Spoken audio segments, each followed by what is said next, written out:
Este programa es presentado por tucasaenflorida.com, Grupo Sí España, servicio integral para España, Venezuela Food and Tradition, en el corazón de la calle 8.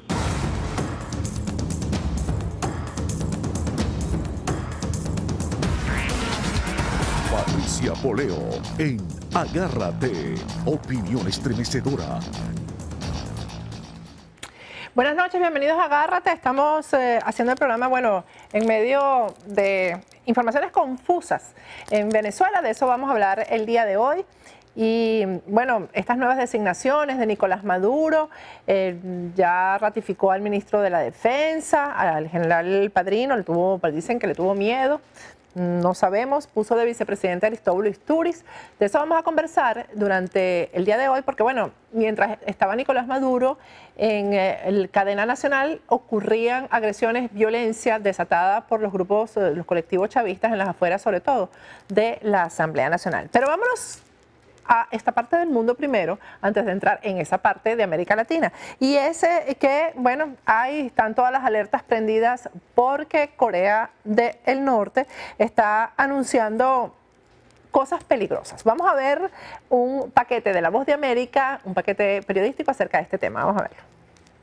Washington restó credibilidad a la supuesta prueba nuclear con una bomba de hidrógeno por parte del gobierno de Corea del Norte. Josh Earnest, portavoz de la Casa Blanca, dijo que los servicios de inteligencia de Estados Unidos encontraron incongruencias entre lo que dice Pyongyang ha hecho y la actividad atómica registrada en esa región. Ya han sido realizados los primeros análisis y reflejan inconsistencias con el anuncio del régimen de Norcorea de haber probado exitosamente una bomba de hidrógeno. No ha ocurrido nada en las pasadas 24 horas que demuestre que Corea del Norte ha aumentado su capacidad militar. No obstante, Earnest sostuvo que las provocaciones de Corea del Norte deben cesar o el gobierno de Kim Jong-un podría enfrentar aún más sanciones. Sin embargo, candidatos presidenciales republicanos como Ted Cruz aseguran que en este momento Estados Unidos es vulnerable. Parece que Corea del Norte ha probado otra arma nuclear. Ellos aseguran que se trata de una bomba de hidrógeno, lo que subraya la seriedad de las amenazas que enfrentamos en este momento, como consecuencia de las locas políticas exteriores de Obama y Clinton. Por su parte, los candidatos presidenciales Jeb Bush y Marco Rubio también apoyaron la tesis de Cruz. Es un gran peligro, como los misiles con capacidad de largo alcance, que también son una amenaza directa para Estados Unidos. Ahora tenemos la noticia de que este loco de Corea del Norte podría haber probado una bomba de hidrógeno, que es 2 veces más potente que una bomba regular. No está confirmado, pero lo que sí es seguro es que se trata de un loco peligroso y este gobierno no ha hecho nada al respecto.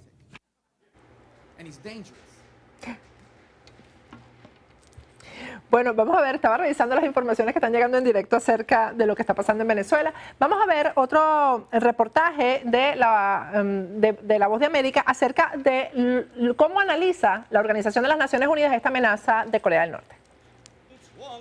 El mundo entero se encuentra en alerta luego de que Corea del Norte anunciara la exitosa prueba de una bomba de hidrógeno en una región al noreste de su territorio.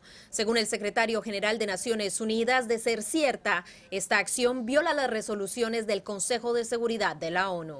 Este ejercicio nuclear va en contra de las normas internacionales contra las pruebas nucleares. El acto desestabiliza profundamente la seguridad en la región y quebranta seriamente los esfuerzos internacionales de no proliferación.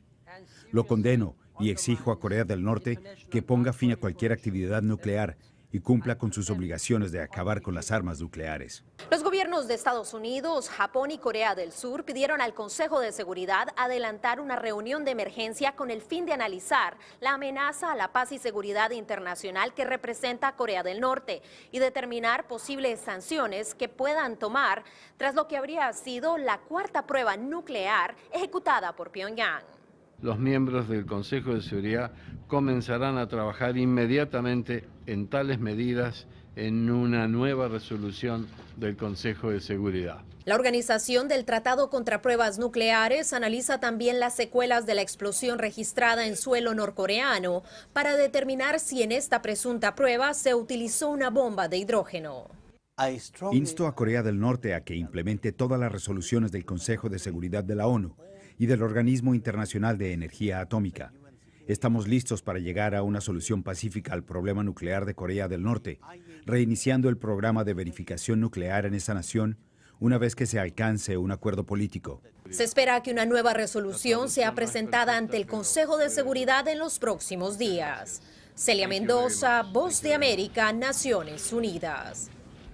Bien, vámonos a Venezuela. Esto es preocupante y bueno, sabemos que va a tomar bastante del tiempo de las autoridades aquí en los Estados Unidos. Vámonos a Venezuela. Hoy un video se hizo viral, pero en cuestión de segundos. El video yo lo comparo con aquel momento en que el pueblo derribó la estatua de Saddam Hussein. Todo el mundo lo puede recordar. Hoy este video que ustedes van a ver a continuación, que son órdenes, indicaciones, instrucciones que el nuevo presidente de la Asamblea Nacional en Venezuela, Henry Ramos Alup, estaba dando con respecto a algunos cuadros que han estado adornando la Asamblea Nacional durante los últimos años. Es un video que, imaginamos que Henry Ramos Alup sabía que se estaba grabando y que emocionó a muchos, pero nos puso a reflexionar a otros. Vamos a verlo y después yo les voy a comentar cuál es mi opinión comparándolo con otros momentos similares que hemos vivido en Venezuela. Vamos a verlo. Y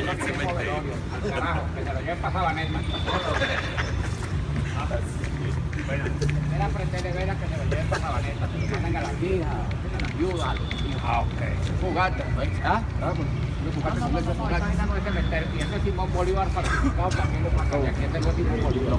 Es un invento de ese señor, una vaina loca. Sáquenme toda esa vaina de aquí. No tengo ningún Simón Bolívar. Lo despacho los cuadros que tengo. No quiero ver un cuadro aquí, oye, que no sea el retrato clásico del Libertador. Okay. No quiero ver a Chávez ni a Maduro. Llévense toda esa vaina para Miraflores o se lo dan a la feo. Yo no tengo que ver con esa vaina, pero aquí nada. Bueno, ustedes lo vieron. Esto causó muchísima emoción, digamos, entre la gente que se siente que ha estado atropellada durante mucho tiempo, precisamente por el oficialismo, que además se sentía cercada por estos cuadros, que de muy mal gusto, por cierto, ¿no? Porque era la imposición de una figura, la imposición de una imagen. Como hacen estos gobiernos comunistas, que cambian hasta el rostro de los héroes y cambian la historia. Y para eso son estas imágenes y para eso perturban los espacios con este tipo de fotografías, de cuadros gigantes, etc.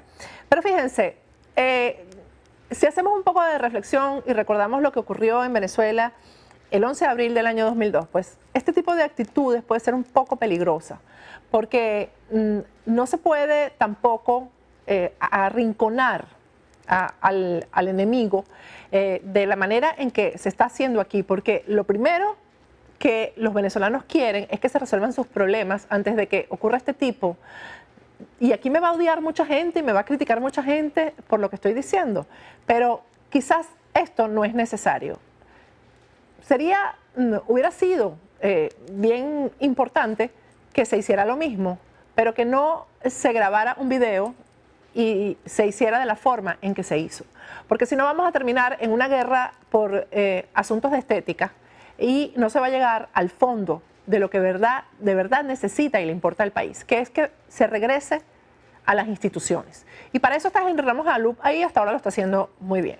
Que por supuesto, que él dijera que no quiere ver sino el rostro clásico de Simón Bolívar, pues eso lo apoyamos muchos venezolanos, que crecimos con una imagen del Libertador que ha sido reproducida por retratos que se han venido repitiendo en la historia de personas que vienen desde personas que lo conocieron y lo dibujaron hasta nuestros días, y no el rostro como se lo cambiaron en el oficialismo. Vamos a ver las imágenes de los dos Simón Bolívar. El Simón Bolívar de ellos, que por supuesto no tienen nada que ver con la imagen y el rostro que retratistas importantes y que han trabajado a través de toda la historia en el país, pues han hecho, que es el retrato que ustedes tienen a la derecha. El retrato de la izquierda, pues fue el que ordenó Henry Ramos Alup desmontar de todas las áreas de la Asamblea Nacional. Pero algo muy importante es que Henry Ramos Alup dijo, estos retratos de Chávez y estos retratos de Nicolás Maduro, llévenselos para Miraflores, reconociendo que ahí todavía están ellos. Ahí todavía está gobernando el chavismo. No sabemos hasta cuándo, porque el propio Henry Ramos Alup ha prometido que solo será durante 6 meses, porque dentro de 6 meses se van a activar mecanismos que están dentro de la Constitución y mecanismos democráticos para que haya un cambio de gobierno. Eso fue bien importante en ese video que se los mostré por mostrárselos porque lo hemos visto todos, en el que Henry Ramos Alup ordena que se eliminen todas estas imágenes que han estado cubriendo todas las áreas de la Asamblea Nacional durante muchísimo tiempo. Vamos a ir a un corte y al regreso vamos a conversar con el diputado Miguel Pizarro, diputado también de la oposición, uno de los diputados pertenecientes o proviene del movimiento estudiantil en Venezuela, y vamos a conversar sobre lo que realmente ha estado ocurriendo en las afueras, en las adyacencias de la Asamblea Nacional el día de hoy, porque se habla de que ha habido agresiones, violencia, etcétera, etcétera. Vamos a un corte, pero primero vamos a hablar de Tu Casa en Florida.com. tucasaenflorida.com es un grupo de realtors que te acompañan en el momento de decidir a dónde vas a vivir si quieres vivir aquí en la Florida. Prestan el servicio de venta y alquiler de casas, apartamentos y todo lo que necesites para vivir en la Florida. Si compras inmuebles para alquilar, además ellos te los administran de forma transparente, te hacen las remodelaciones a tu gusto. Si quieres construir, te hacen tu casa a la medida de tus necesidades. Sus redes sociales son en Instagram @tucasaenfl, en Twitter, @tucasaenflorida. Tienen un correo electrónico que contestan además de forma inmediata, que es info@tucasaenflorida.com. Cuentan con 2 números telefónicos, uno de los cuales puedes llamar directamente desde Venezuela, que es el 212-771-0568, y aquí en Estados Unidos el 561-927-5412. www.tucasaenflorida.com es su página web, que es un gran buscador de vivienda. ¿Y dónde se come mejor comida venezolana? Sin duda que es en Venezuela. El restaurante Venezuela es la mejor, ahí consigues la mejor y la más auténtica comida tradicional venezolana. Venezuela está ubicada en plena calle 8 de la ciudad de Miami, en el corazón de donde están los cubanos, y cuántos cubanos no han entrado a probar esta deliciosa comida venezolana. Además, ellos hacen envío a domicilio si llamas por sus teléfonos, que es el 786-803-2027. Están ubicados en el 1444 Southwest 8 calle, en pleno corazón de la calle 8. Vamos a un corte y al regreso vamos a conversar con el diputado Miguel Pizarro.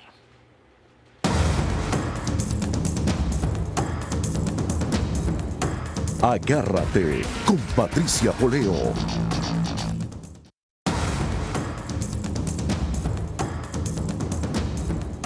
Agárrate con Patricia Poleo. Regresamos con Agárrate. Ya estamos vía telefónica con el diputado por la Mesa de la Unidad, Miguel Pizarro. Buenas noches, Miguel, ¿cómo estás? Gracias por el espacio. Miguel, primero queremos que nos cuentes cómo está realmente el ambiente en las afueras de la Asamblea Nacional, porque hay mucha información encontrada, se dice que ha habido violencia, que hay amedrentamientos. ¿Qué es lo que está pasando realmente? Ya la sesión del día de hoy terminó, ya hace más de una hora todos los diputados abandonamos el recinto. Hoy toda la esquina de San Francisco y la esquina de Sociedad fue, digamos, ocupada por varios grupos del oficialismo que con bastante vehemencia querían ahí propiciar un escenario de confrontación innecesaria, de intentar agredir a algunos diputados. Cuando yo pasé, me gritaron asesinos, a Requesén me gritaron traidora, bueno, a todo el que iba pasando, ahora le decían protector del monstruo de Ramo Verde, todo tipo de epítetos y de calificativos que este país derrotó el 6 de diciembre de forma mayoritaria en las urnas electorales. Pero la verdad es que más allá de las tensiones, de algunas cosas que habrán lanzado hacia la bancada de la unidad cuando íbamos abandonando el Palacio Legislativo, no pasó mayores. Ahí hubo un acordonamiento de organismos de seguridad que los replegó hacia la esquina diagonal del Palacio, y nosotros bajamos por el Iglesia de San Francisco hacia Pajarito para poder salir en los vehículos de los diputados, pero fue un escenario absolutamente innecesario. Además, no eran más de 100 personas, pero eran 100 personas, una actitud muy violenta, con alta carga de agresividad, buscando generar ahí un incidente que pudo haber terminado en tragedia si los diputados más bien hubiesen actuado en una forma de 100 contra 100, pues que hubiesen querido salir y nosotros no hubiésemos tenido manejo de la situación y evitar confrontaciones. Eso pudo haber terminado una noticia lamentable para todos. Miguel, esto ocurría mientras estaba el presidente Nicolás Maduro en una cadena nacional anunciando el gabinete, que es un poco más de lo mismo, ¿no? Yo te quería preguntar, ¿cuál fue la actitud, por ejemplo, de Héctor Rodríguez? Porque él ahí, una de las cosas que dijo es que a Henry Ramos Alup se lo dejamos a la bancada de la patria, ¿cómo es que le dicen ellos? El grupo de la patria, no sé. Que Héctor Rodríguez es afín a la edad tuya y a la edad de algunos o de muchos de los nuevos miembros de la Asamblea Nacional, de la bancada de la oposición. ¿Qué dice Héctor Rodríguez acerca de este tipo de amedrentamientos en las afueras de la Asamblea? Miren, nosotros nos acercamos cerca de terminar el último punto, subimos al estrado de presidencia, estaba la jefatura y subjefatura del PSUV, que son Héctor Rodríguez y Víctor Plan, y ambos le dijimos que era un escenario totalmente innecesario y irresponsable propiciar ese tipo de confrontaciones y poner a esa gente en las esquinas. Le dijimos qué pasa si nosotros decidimos traer movilizaciones cada vez que vengamos a una sesión. Es que el poderío de tener acompañamiento no es un monopolio del PSUV. Nosotros, por ejemplo, yo soy diputado de Petare. ¿Qué pasaría si nosotros a todas las sesiones convocáramos a toda la gente de Petare que nos acompañara y a que tomaran los alrededores del palacio? Tendríamos una batalla campal de forma permanente que no le hace bien a ningún poder ni ninguna estabilidad política en este país. Hoy cuando se lo reclamábamos, ellos decían que ellos no eran responsables de esa convocatoria, que eso era pueblo espontáneo, que eso no fue organizado por ellos, pero inmediatamente salían y daban discursos en una tarima que habían montado un camión de sonido en la misma esquina para alengar a la gente que defendieran la Asamblea Nacional. Y además, yo creo que mucho de lo que hoy están en el exilio, Patricia, hoy yo reconcilia que cuando yo lo escuché, yo decía, miren, por menos de esto, la mitad de una dirigencia política de una etapa tuvo que ser el exilio. Gritaban, va a caer, esta asamblea va a caer. Pero el problema es que lo gritaban 50 personas que no tienen mayor capacidad de incidir de lo que adentro pasaba. Ellos no pueden ni ser responsables de las decisiones que están tomando, y la verdad ese clima de confrontación al que quieren llevarnos, ese clima de conocer decisiones y de conocer la voluntad de las personas, lo que termina es precipitando decisiones y que las discusiones sobre los cambios constitucionales terminen siendo antes de lo que podría ser en un periodo normal. Sí, eso te iba a decir. Esta distracción, más que quizás ejercer o ejecutar la violencia realmente contra ustedes, es para distraer sobre la agenda parlamentaria que ustedes mismos han planteado, Miguel. Mira, ellos han hecho, además hacen un ejercicio ocioso, intentar obstruir cada una de las cosas que van pasando. Hoy se estaba tan solo nombrando una comisión de revisión de las decisiones de los magistrados y sobre eso querían pedir votaciones nominales, querían pedir efectos de nulidad sobre las actas. Ante la agenda legislativa terminan haciendo manipulaciones muy burdas, es decir, darle títulos de propiedad a las personas que hoy son prestatarios o adjudicatarios de la Misión Vivienda de Venezuela con la excusa y el discurso trillado, ortodoxo, de que eso es para mercantilizar la vivienda, es burlarse de la voluntad de quienes quieren tener la propiedad para poder acceder a crédito, poder desarrollarse, poder dejarla en herencia a sus hijos. Que nosotros queramos estabilizar el sistema de seguridad social y de inversión social y que eso no esté amarrado a ningún chantaje político, y lo han convertido en un discurso de ahí viene el lobo e intentar generar manipulaciones que hoy la gente no se cala. Y peor aún, Patricia, no saber ser minoría en un parlamento es de los peores ejercicios que pueden hacer quienes hoy están perdiendo poder y que han perdido hace mucho rato la calle. Ese intento de obstruir, ese intento de boicotear, lo que termina siendo que tengamos que plantearnos decisiones mucho más profundas que las eminentemente legislativas en los tiempos que estamos viviendo. ¿Qué ha pasado con los 4 diputados estos que están que han sido los cuestionados, los diputados de Amazonas? Nosotros ya juramentamos a los 3 diputados. Nosotros dijimos que 112 diputados habían sido electos y 112 diputados nosotros íbamos a juramentar, y hoy cumplimos con lo que fue un mandato de la voluntad de, como ellos les decían, que se les ha obligado a hacer un mandato con la voluntad del soberano. Nosotros ya tenemos juramentados nuestros 112 parlamentarios, y además de haberlo juramentado también se nombró en Patler una comisión para tomar para hacer un informe de revisión de la designación de los magistrados que se hizo de forma fraudulenta en el cierre del periodo de sesiones del año pasado, cuando fenecía ya el lapso constitucional del Poder Legislativo.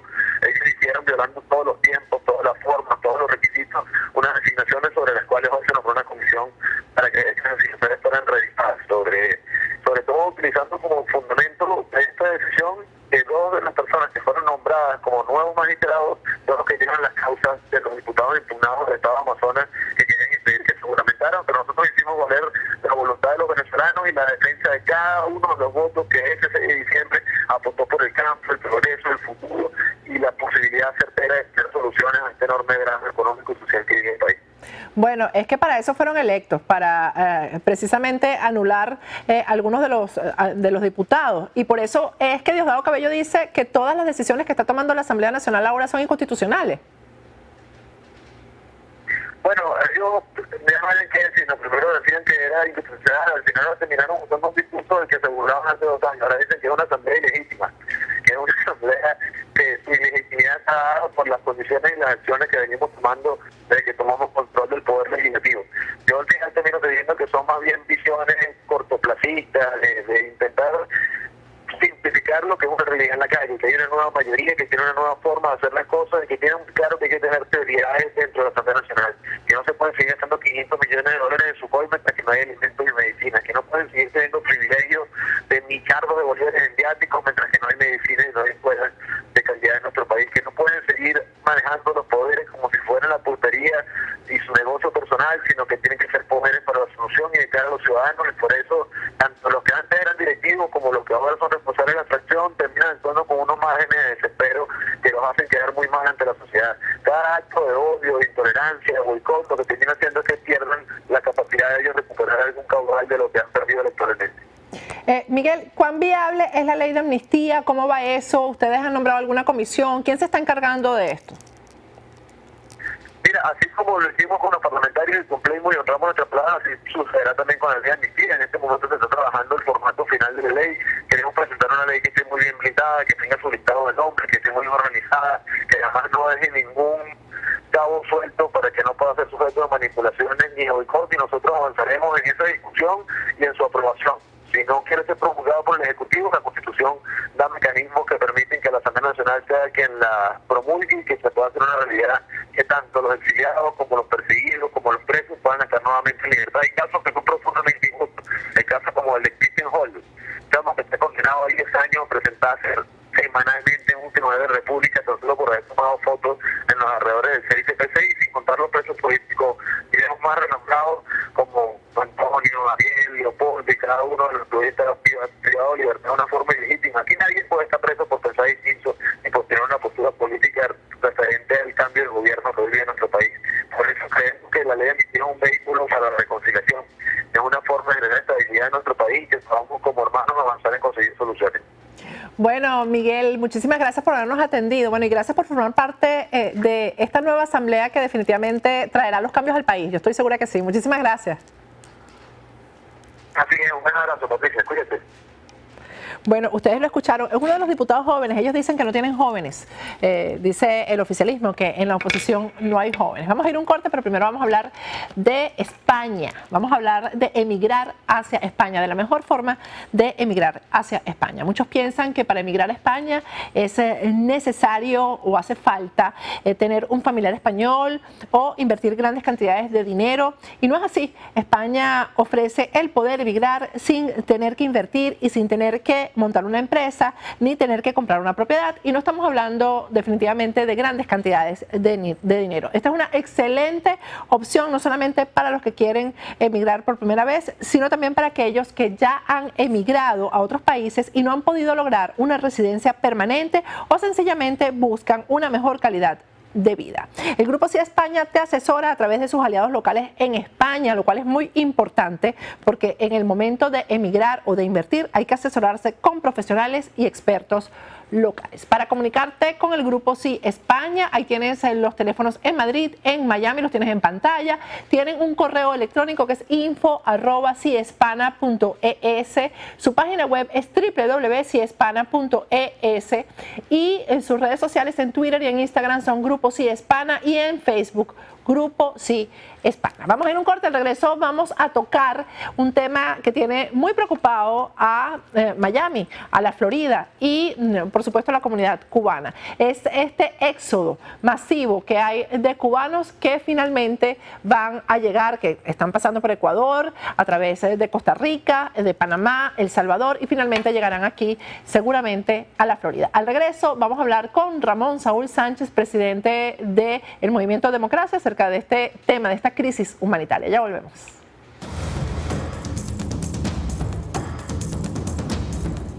Agárrate con Patricia Poleo.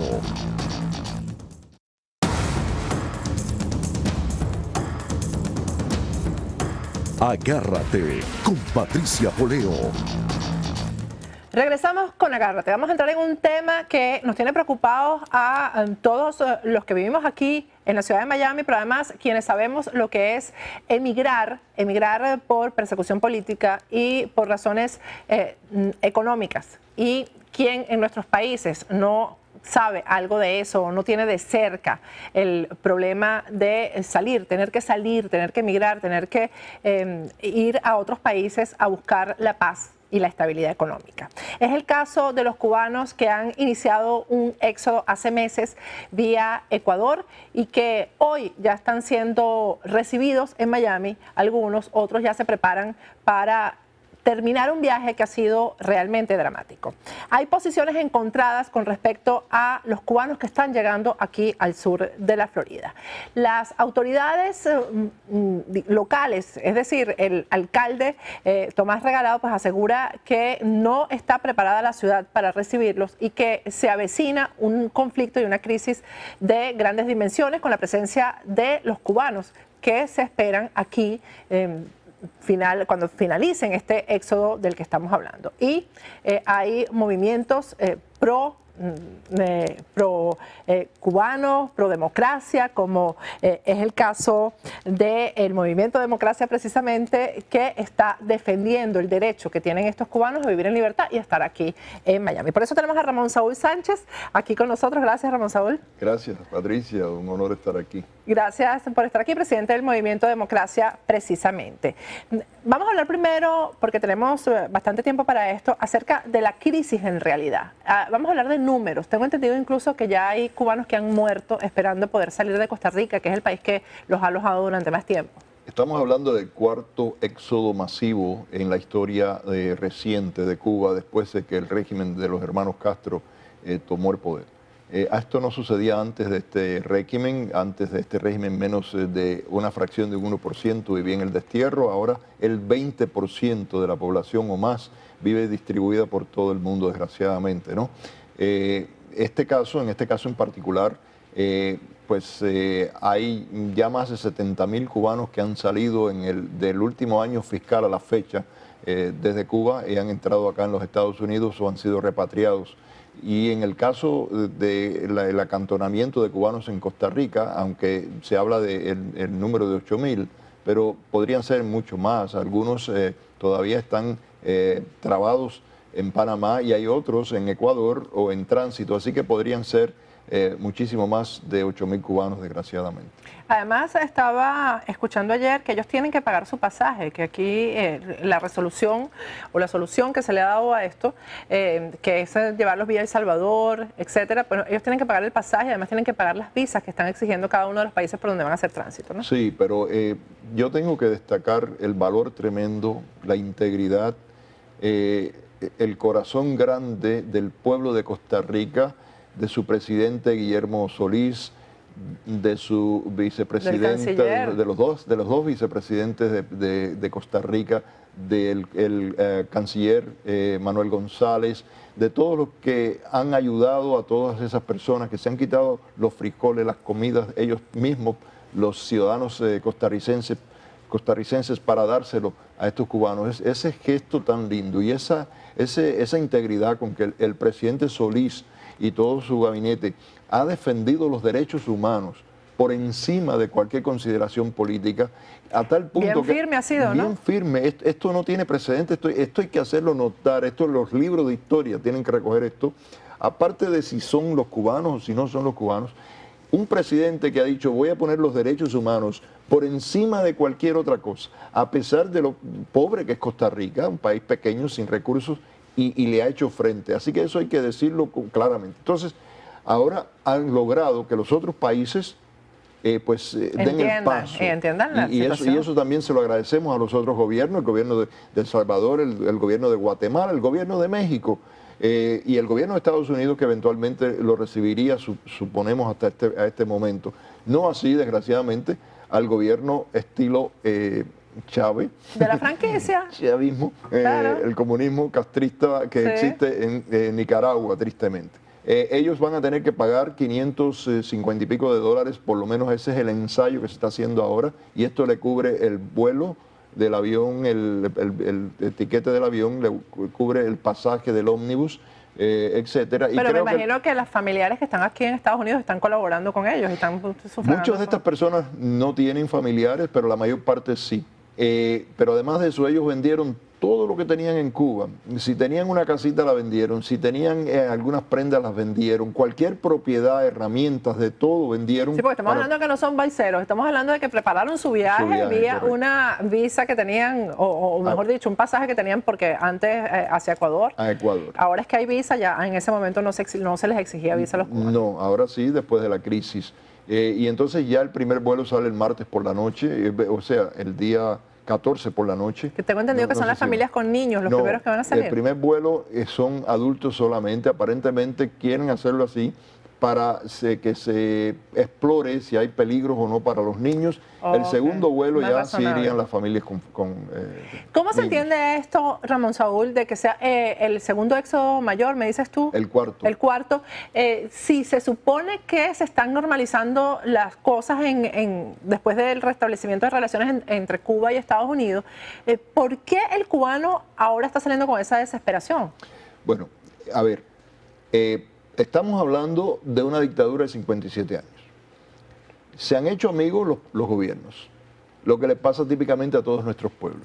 Los gobiernos románticamente se dan abrazos, allá los pueblos miran para allá, para las nubes, y ven a los presidentes catando whisky, tomando whisky, compartiendo, todo el mundo muy feliz, dándose el abrazo y dándose la mano en las cámaras de televisión, pero allá abajo los pueblos siguen pasando la misma miseria. Y eso es lo que le pasa al pueblo de Cuba. El pueblo de Cuba ha perdido la esperanza, que es lo peor. Yo creo que solamente hay un asesino mayor que el que mata a un ser humano, y es el que le quita la esperanza a un pueblo.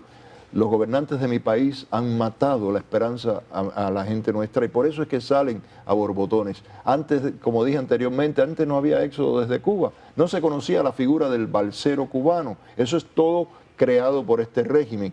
¿Por qué las personas se lanzan ahora? Bueno, la tendencia es decir, no, en los éxodos lo causa la ley de ajuste cubano, pero eso es una falacia. Sí, vamos a aclarar eso, que lo causa porque debido a que tienen ese privilegio, digamos, aquí en los Estados Unidos, pues quieren venir a disfrutar de ese privilegio. Eso es lo que se dice. Pero no es así. ¿Por qué no es así? El origen del problema es la dictadura en Cuba. Podrían existir... Pero nadie quisiera salir de su país aunque tengas el ajuste donde lo tengas. Ese es el punto. Podrían haber 10 leyes de ajuste cubano en los Estados Unidos. Si hubiera democracia en Cuba, nadie se iba. De hecho, antes de este régimen, el cubano podía viajar libremente a los Estados Unidos y nadie se iba de Cuba. Y entre el 1959 y 1966, durante el régimen de los hermanos Castro en aquel tiempo, antes de que entrara en vigor la ley de ajuste cubano, ya 350.000 cubanos se habían escapado de Cuba. Así que, y además de esto quiero decir, quiten la ley de ajuste cubano y ¿qué es lo que va a pasar? Se va a crear la figura del balsero cubano indocumentado. Bueno, como hacen los venezolanos que llegan y piden asilo. Y no se le puede negar asilo a un cubano que venga a pedirlo tampoco. Bueno, pero el cubano, la ley de ajuste cubano... Lo que es que tiene que ser un proceso quizás un poco más engorroso al que hacen ahora, ¿no? Lo que pasa, la ley de ajuste cubano fue una ley hecha no para darle un privilegio al cubano, sino cuando esos 350.000 iniciales habían llegado, no había manera de legalizarlos en este país, vivían en la oscuridad. Entonces eso fue una especie de reforma migratoria para ese grupo de cubanos, lo cual pedimos todos los días para el resto de los inmigrantes en este país. Yo voy a marchar junto con los inmigrantes pidiendo una reforma migratoria. El presidente de mi país, dígase, el tirano de mi país, se pone bravo porque hay otro país en la faz de la tierra que le facilita la vida que a los trate bien a perseguidos. sus propios ciudadanos cuando debía estar. Es lo que hace el presidente de México. El presidente de México todos los días le dice al presidente de Estados Unidos: ¿cuándo vas a pasar una ley de ajuste mexicana para reconocer a los mexicanos que viven en la oscuridad acá? Entonces, que no sufran más. Entonces es una falacia. Fíjate, hay uno de los argumentos del alcalde Tomás Regalado que quiero que lo discutamos. Uno de ellos es que bueno, primero dice que desde el punto de vista logístico no es difícil albergar de 10 a 20 cubanos, como hicimos el pasado mes de noviembre, cuando un grupo pernoctaba a la intemperie, pero no es lo mismo si se reciben 50 o 100 por día. O sea, no hay la infraestructura para que esta gente que viene sin casa, viene sin nada, tenga un techo por lo menos para dormir. Bueno, de acuerdo que no hay una infraestructura ahora. Eso es verdad. El alcalde tiene razón, pero no es que no se pueda hacer. Y no es que se envíe tampoco un mensaje de que aquí no los queremos porque aquí no caben, porque sería vergonzoso. Miami debía meter la cabeza en la arena, perdona que sea tan, hable de esta manera. Si después de que Costa Rica, un país pobre, que obviamente Costa Rica no es cubana, los ha tenido, no es doliente, lo ha mantenido ahí contra viento y marea, y que lleguen aquí, donde están los dolientes, donde están los familiares, donde está su comunidad, y que nosotros lo rechacemos. No. Ahora, vamos a ir a un corte, Ramón Saúl, y al regreso vamos a hablar de por qué Miami, ¿no? ¿Por qué Miami? ¿Por dónde están entrando? ¿Cuántos han llegado aquí? ¿Y cómo hicieron para llegar aquí? Y porque hay algo que yo no entiendo bien, porque mi lógica no da para eso. O es que soy tan lógica que no entiendo eso. ¿Cómo si ya hay guerra avisada? Es decir, se sabe que van a entrar por la frontera por México, ¿cómo los dejan pasar sin problema? ¿Qué ocurre en la frontera con México cuando están entrando esta cantidad de cubanos que vienen de este largo recorrido desde Ecuador? Vamos a ir a un corte, pero primero vamos a hablar de precisamente el techo, tu casa en Florida. Cuando llega el momento de escoger casa en Florida, tienes ahí a los grandes aliados, que son tucasaenflorida.com. Es una compañía de real estate fundada por venezolanos que saben lo que te gusta. Prestan el servicio de venta y alquiler de casas, apartamentos y todo lo que necesitas para vivir en la Florida. Te hacen las remodelaciones a tu gusto. Si quieres construir, te hacen tu casa a la medida de tus necesidades. Si compras inmuebles para alquilar, además, ellos te los administran de forma transparente. Tucasaenflorida.com funciona como un motor de búsqueda de inmuebles y propiedades. Cada persona puede ingresar en la página web y desde allí buscar y encontrar las propiedades con características, precios, disponibilidad y fotos actualizadas. La página web de ellos es www.tucasaenflorida.com. Sus redes sociales son en Instagram, @tucasaenfl, en Twitter, @tucasaenflorida, y su correo electrónico a través del cual te puedes comunicar con ellos, recibes respuesta además muy rápido, es info@tucasaenflorida.com. Vamos a un corte y al regreso continuamos hablando con Ramón Saúl Sánchez de este problema, esta crisis humanitaria de los cubanos. Ya regresamos.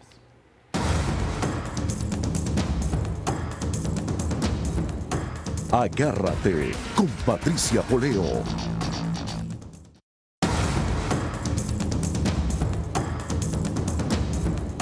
Agárrate con Patricia Poleo.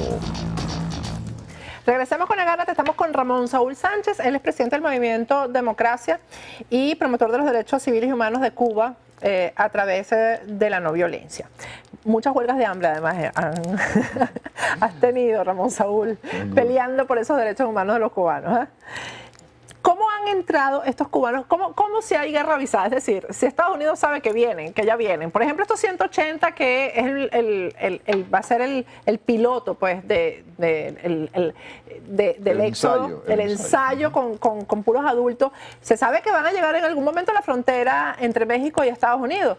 ¿Cómo Estados Unidos los va a recibir? ¿Cómo va a hacer eso? Bueno, debido a la ley de ajuste cubano, cuando el cubano pisa territorio de los Estados Unidos, tiene derecho a acogerse refugio en este país.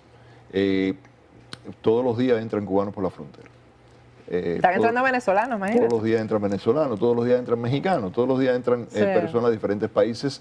La diferencia es que a la vez que estás aquí, en el caso cubano, pues puede acogerse a la ley de ajuste cubano. Yo me imagino que también el gobierno de Estados Unidos, viendo la crisis que tiene Costa Rica y la crisis humanitaria que hay, esté cooperando también de alguna manera para desmontar esa crisis, ¿no? Aquí es donde yo le pido a los ciudadanos cubanos, a mis hermanos que están acantonados en Costa Rica y en tránsito, que por favor exhiban su mejor, su más ética, su más digna conducta. Primero, en gratitud a los países, Costa Rica y demás países que están haciendo posible esto, en gratitud a los ciudadanos de los diferentes países, y para que malas conductas de algunas personas no enturbien la imagen de los demás y haya un rechazo por eso. Desgraciadamente sabemos que vienen también agentes de la seguridad del Estado del régimen metidos ahí, ya lo vemos. Ya Sí, hemos hay identificado infiltrados en esos grupos. a 12 de ellos hemos identificado, pero seguramente hay más. Y estas personas van a crear conflictos, problemas, Focos de exabruptos, perturbación. choques con las autoridades, tratar de deslucir el resto de las personas para que haya un rechazo. Esa es la primera cuestión. La segunda cuestión, no deben acantonarse en la frontera porque esto podría crear una atención sobre esta situación que al final pues termine la opinión pública rechazando esto, ¿no? En un momento difícil. Así que todos los países están haciendo un gran esfuerzo y se lo agradecemos a Costa Rica, a El Salvador, a Guatemala, a México, por abrir sus corazones para tratar de desmontar esta crisis. Tristemente, Patricia, esto no va a parar el éxodo. Por el contrario, una semana antes de que cerraran Ecuador, yo llamé al guardacosta, tuve una conferencia con el guardacosta y los alerté y le dije, seguro que en algún momento van a cerrar Ecuador, es lo lógico. Cuando eso suceda, se va a incrementar el éxodo por el mar y se pueden morir muchas personas. Y ha por favor, estén ocurrido, alertas. Y eso ha ocurrido. Exactamente. Yo he recibido, tú sabes que el Movimiento Democracia y mi persona nos hemos convertido en los receptores de esas llamadas de madres desesperadas a mitad de la noche, que sus hijos están perdidos en el mar, etcétera. Continuamos recibiendo llamadas de personas, de grupos perdidos en el mar. El guardacosta de Estados Unidos ha visto ese incremento. No, y cada vez son más los testimonios de gente que va en los cruceros, que está de vacaciones, etcétera, y los cruceros tienen que recoger a los balseros que encuentran a su paso, pero por todas partes. Así es, así es. Ahora, Ramón Saúl, hay una específica confrontación con el alcalde Tomás Regalado, que es de origen cubano, para quienes no lo sepan, con respecto a la posición que tiene con lo que se espera, la afluencia que se espera, la llegada masiva que se espera de cubanos, o ustedes se están entendiendo. No. El alcalde no se está oponiendo a que ellos vengan. El alcalde lo que está diciendo, preparémonos, ayuden, Washington ayuda. Tú tienes una política de apañar a la dictadura, de legitimarla un poco porque piensa que pasándole la mano la dictadura va a cambiar. Bueno, no te puedes poner bravo cuando se escapan las víctimas y te vienen y te tocan a la puerta. Y cuando te toquen a la puerta, Washington, por favor, ayuda, ¿no? Porque la ciudad de Miami necesita esa ayuda. Eso es lo que está diciendo el alcalde. ¿Y por qué es la ciudad de Miami? Porque es el destino lógico, ¿no? Porque hay muchos cubanos aquí y se ayudan entre ellos. Por cierto, venezolanos, los cubanos sí se ayudan entre ellos. El venezolano también. Bueno. Pero mira, Patricia, no todos los cubanos se van a quedar acá. La mayor parte de ellos tienen familias en otros lugares, o muchos de ellos tienen familia en otros lugares, en Houston, en Los Ángeles, en New Jersey, en varias ciudades principales de los Estados Unidos, y se van a ir hacia allá. Además de eso, la ayuda que le da el gobierno federal por unos meses para que puedan despegar, esa ayuda es condicionada a que se vayan de acá del sur de la Florida y se vayan a los otros estados, si no, no reciben esa ayuda. Así que realmente de 8.000 cubanos que van a entrar, a lo mejor 4 o 5.000 permanecerían aquí en el sur de la Florida. Nosotros le estamos pidiendo a los familiares que por favor respondan también. Yo sé que la comunidad va a ayudar también y ellos vienen deseosos de trabajar. Si algo bonito ha tenido la emigración cubana que ha llegado acá, es que inmediatamente se ha incorporado a trabajar. Inclusive a muchos que quizás tenían al principio dudas por el hábito que se crea en Cuba, debido al régimen de no trabajar, no, llegan aquí enseguida y lo que quieren es trabajar. Sí, fíjate que una de lo que ha dicho el alcalde Tomás Regalado es que lo fundamental es que el gobierno federal acelere el proceso de documentación y relocalización en otras ciudades, que es lo que tú estás diciendo. Sí. Y dice, no creo que 5.000 cubanos puedan encontrar trabajo inmediatamente aquí en Miami. Las cosas aquí en Miami están muy difíciles para conseguir trabajo. Es correcto. Pero yo le digo a mis hermanos que algunos los escucho oponerse a que vengan otros cubanos. Y le pregunto, ¿tú te acogiste a la ley de ajuste cubano? Me dicen, sí. Y yo le digo, entonces, cuando yo pienso en lo que tú estás diciendo, me imagino en un cuarto lleno de personas donde tú estás, de pronto hay un fuego, el humo no deja ver la salida, tú encuentras la puerta de salida, tú sales de ese lugar y te viras y le cierras la puerta detrás a la persona para que las demás gente se quemen allá adentro. Sí. Si tú te valiste de la ley de ajuste cubano, claro, entonces trata de ayudar ahora para que esas personas puedan resolver el problema. Pero además de eso, Patricia, hay algo que los países no quieren hacer porque no quieren reconocer y es la única manera que se acaban los éxodos. El día que todos estos países, incluyendo Estados Unidos, se vire para el régimen de Cuba y le diga, usted, tal y como se abrió a los Estados Unidos, al imperialismo yanqui, tal y como usted hizo eso, señor Castro, ábrase a su propio pueblo y permita que su pueblo se empodere económicamente y cívicamente y civilmente con derechos para que esa desesperanza porque no lo lleve eso es a lo que no emigrar. se entiende, Ramón Saúl, que ¿para qué se hizo la negociación? ¿Para qué se restablecieron relaciones si el pueblo no está sintiendo o no está bajando la paz hacia el pueblo? ¿Puedo darte mi Y opinión? la tranquilidad, por supuesto. Bueno, la negociación con Cuba viene después que Estados Unidos abandonó por 30 años a América Latina y el régimen se posicionó en América Latina. De pronto el gobierno de Estados Unidos, los militares de Estados Unidos ven que Rusia y China están tomando el continente, China queriendo construir inclusive hasta un canal interoceánico, haciendo grandes inversiones a través de todos los países, y Rusia haciendo alianzas militares con Cuba, Nicaragua, Venezuela, etcétera. Ellos ven que eso está pasando y dicen, bueno, vamos hacia América Latina para tratar de neutralizar un poco esa situación, y se dan cuenta que el régimen era el que tenía la llave en el bolsillo. Por eso es que el Papa se los dice además. Y por eso es que ellos, no porque el Papa se lo dijo, sí, ellos decidieron estratégicamente hay que contar con el régimen de La Habana para tratar de neutralizar estos poderes. Y se acercaron al régimen de Cuba. Se ha utilizado, tal y como se utilizó regímenes dictatoriales de derecha en el pasado para hacer avanzar la política exterior de los Estados Unidos cuando Estados Unidos le convino, están utilizando un régimen de izquierda ahora para hacer lo mismo en Cuba. Y se sacrifica así al pueblo de Cuba. Porque el pueblo sigue siendo el sacrificado. Claro, y yo voy a seguir diciendo esto mientras le sigan dando palos a las mujeres, a los hombres, sí, a los activistas. Yo sé que Washington no quiere oír esto y piensa que uno es esto o aquello. No Pero me además interesa. ahora Washington está allá adentro viéndolo de cerca, viendo las violaciones de los derechos humanos de cerca. Por eso es que hay que ponerla, o sea, yo no diría esto porque yo quería cambios. Si yo quiero cambios, la Claro. política exterior de Estados Unidos hacia Cuba ha sido un fracaso. Ayudado al régimen de Cuba, el maldito embargo ese, lo único que ha hecho es darle al régimen dinero. Exacto, es que nadie puede decir que era que tú estabas a favor del embargo. No, Nadie yo puede decir estoy eso. siempre, al principio tú lo sabes que yo nunca he Sí. creído eso, porque mira, le da un aval político, todo el mundo está en contra de ese embargo. Una Todos excusa. Todos los años el mundo vota en contra de la lucha por la libertad de Cuba por cuenta del dichoso embargo. Pero además de eso le da dinero. ¿Por qué? Porque crea las transacciones estas de los familiares, que el régimen ha montado toda esta industria para lucrar con el dolor de la división familiar, por eso crea los éxodos y los estimula. El régimen se ha valido de la prohibición, de la dinámica de prohibición, del embargo, para montar un monopolio y fijar precios. Porque no hay una dinámica de competencia, de libre mercado. No hay 10 compañías compitiendo por los vuelos, no hay 10 compañías compitiendo por las llamadas telefónicas. Por eso es que una llamada telefónica a Cuba, que está a 90 millas de los Estados Unidos, vale 70 veces más que llamar a China, que está a 7.040 millas de los Estados Unidos. Absurdo. Mira, antes de que se me termine el programa, que ya estamos terminando, ¿qué piensas de lo que pasó en Venezuela y cómo se ha visto eso en Cuba? Porque ustedes, y bueno, nadie pensaba que podía ocurrir lo que realmente ocurrió a través de unas elecciones, ¿no? Quería haber empezado por ahí. Primero, muy orgulloso de ustedes, muy orgulloso del pueblo venezolano.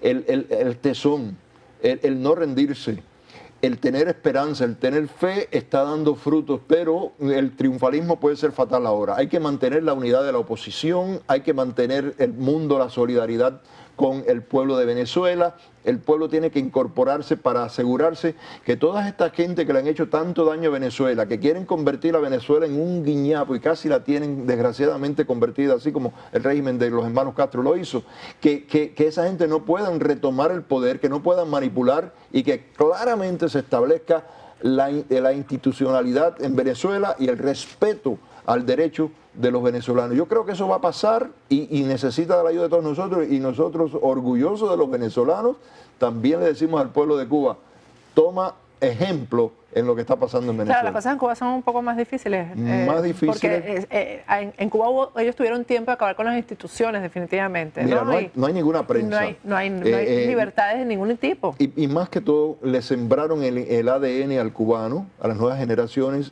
el miedo. El miedo, sí, el terror. El cubano tiene un policía dentro de él. Claro, y vigilándose a sí mismo. Así mismo es.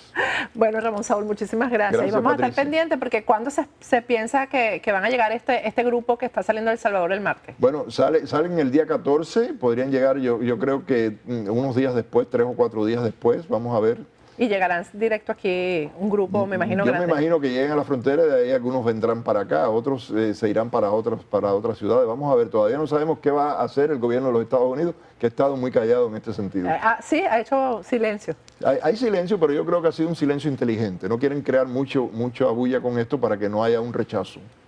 Muchísimas gracias, Ramón Saúl Gracias, Sánchez, Patricia. presidente del Movimiento Democracia. Yo me despido hasta mañana, pero vamos a hablar antes de eso de emigrar precisamente. Ahí tienen ustedes para emigrar a España el grupo Sí España. Muchos piensan que para salir a vivir a España hace falta tener un familiar español o invertir grandes cantidades de dinero, y no es así. España ofrece el poder emigrar sin tener que invertir y sin tener que montar una empresa ni tener que comprar una propiedad, y no estamos hablando de grandes cantidades de dinero como en otros países. España es una excelente opción, no solamente para los que quieren emigrar por primera vez, sino también para aquellos que ya han emigrado a otros países y no han podido lograr una residencia permanente o sencillamente buscan una mejor calidad de vida.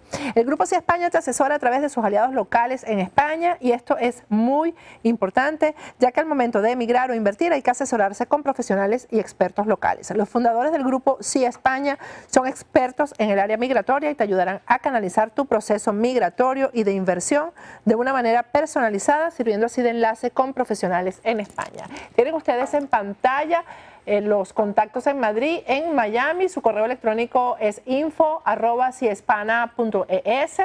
Su página web donde pueden conseguir muchísima información es www.siespana.es.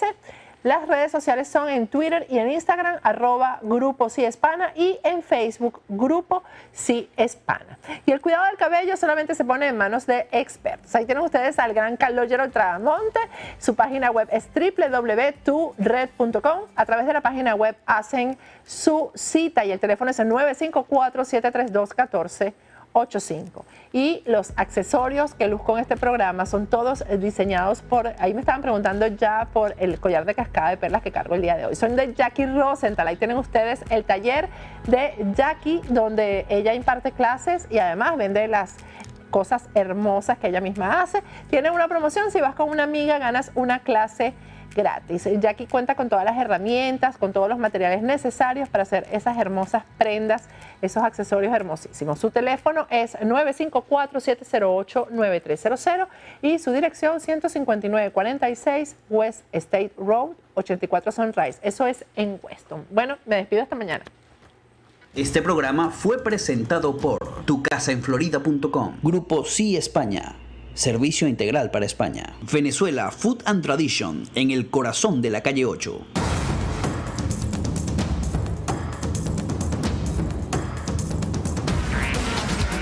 Patricia Poleo.